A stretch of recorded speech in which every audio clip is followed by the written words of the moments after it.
আজকে চিকেনের একটা স্পেশাল আইটেম রান্না করব। এখানে আমি দুইটা চিকেন নিয়েছি, 8 পিস করে নিয়েছি। একটা নিয়েছি আলু, লেবু আর পেঁয়াজ, রসুন আস্তা করে এরকম টুকরো করে কাটা, আদা, বোম্বাই মরিচ, কাঁচা মরিচ, লবণ, গোলমরিচ, টমেটো আর গরম মশলার গুঁড়া আর অবশ্যই ঘি।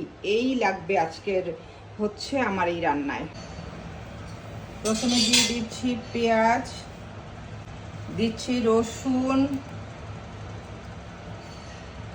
দিয়ে দিচ্ছি আদা কুচি। চিকেনগুলোর উপরে আমি দিয়ে দিয়েছি পেঁয়াজ, আদা কুচি, রসুন আর হচ্ছে এখন দিয়ে দিব লবণ, পরিমাণ মতো লবণ, দিয়ে দিচ্ছি আলু।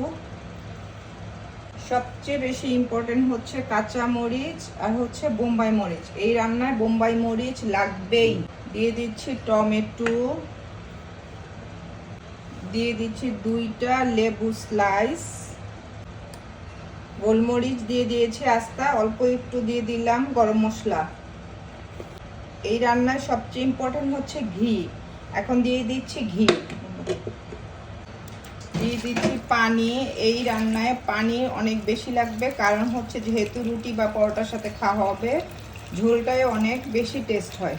সব কিছু দিয়ে 1.5 ঘন্টার জন্য আমি ঢেকে নিচ্ছি এবং এই ফ্রাই প্যানের ঢাকনার ছিদ্রটাও বন্ধ করে দিচ্ছি যাতে বাতাস বের হতে না পারে।